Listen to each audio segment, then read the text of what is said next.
it doesn't have to be that way. It really doesn't. Finland regularly comes out top in math, science, and reading. Now, we only know that's what they do well at because that's all that's being tested currently. That's one of the problems of the tests. They don't look for other things that matter just as much. The thing about work in Finland is this. They don't obsess about those disciplines. They have a very broad approach to education, which includes humanities, physical education, the arts. Second, there is no standardized testing in Finland. I mean, there's a bit, but it's not what gets people up in the morning. It's not what keeps them at their desks. And the third thing is I was at a meeting recently with some people from Finland, actual Finnish people, and so somebody from the American system was saying to the people in Finland, what do you do about the dropout rate in Finland? And they all looked a bit bemused and said, well, we don't have one. Why would you drop out? If people are in trouble, we get them quite quickly and help them and we support them. Now, people always say, well, you can't compare Finland to America. No, I think there's a population of around 5 million in Finland. But you can compare it to a state in America.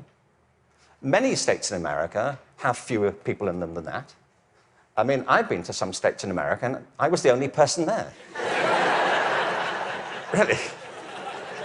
Really, I was asked to lock up when I left. But what all the high-performing systems in the world do is currently what is not evident, sadly, across the systems in America. I mean, as a whole. One is this. They individualize teaching and learning. They recognize that it's students who are learning, and the system has to engage them, their curiosity, their individuality, and their creativity. That's how you get them to learn. The second is that they attribute a very high status to the teaching profession. They recognize that you can't improve education if you don't pick great people to teach and if you don't keep giving them constant support and professional development. Investing in professional development is not a cost, it's an investment. And every other country that's succeeding well knows that, whether it's Australia, Canada, South Korea, Singapore, Hong Kong, or Shanghai. They know that to be the case.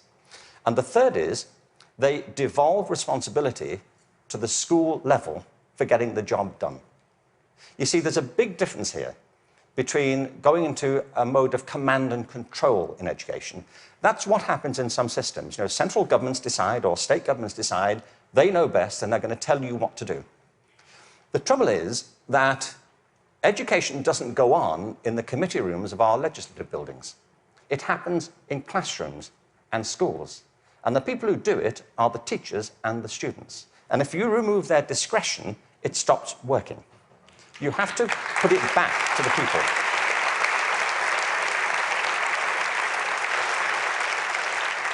There's wonderful work happening in this country.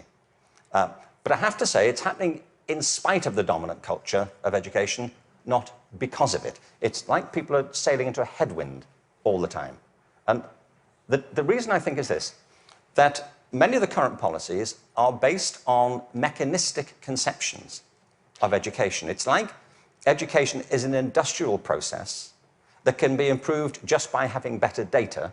And somewhere in, I think, the back of the mind of some policymakers is this idea that if we fine-tune it well enough, if we just get it right, it'll all hum along perfectly into the future. It won't, and it never did. The point is that education is not a mechanical system, it's a human system. It's about people. People who either do want to learn or don't want to learn.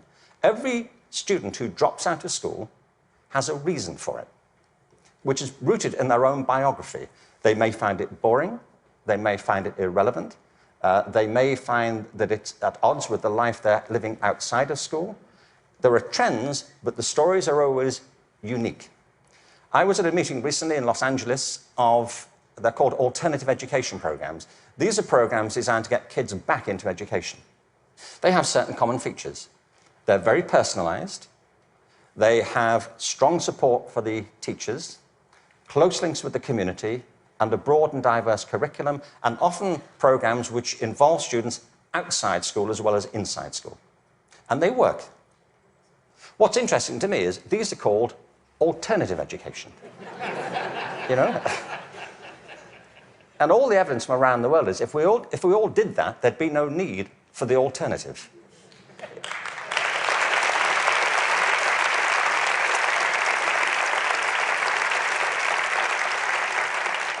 So I think we have to embrace a different metaphor.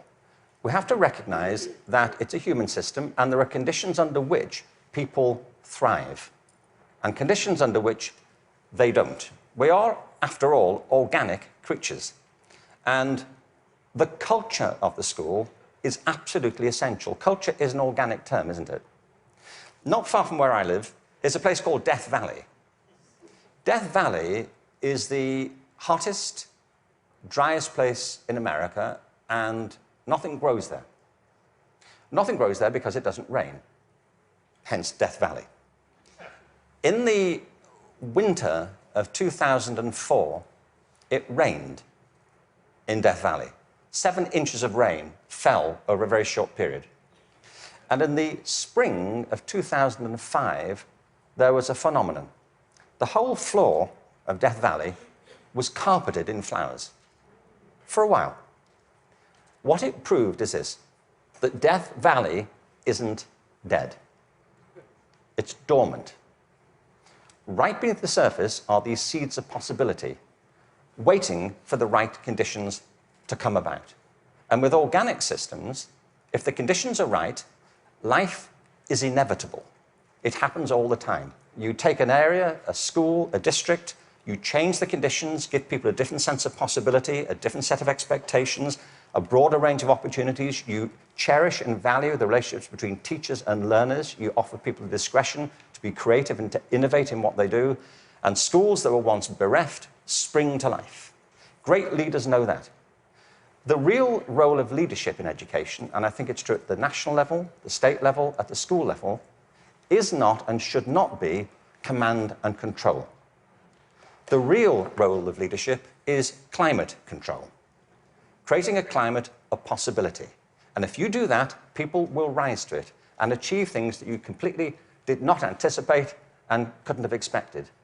There's a wonderful quote from Benjamin Franklin. There are 3 sorts of people in the world. Those who are immovable, people who don't get it, they don't want to get it, they're not going to do anything about it.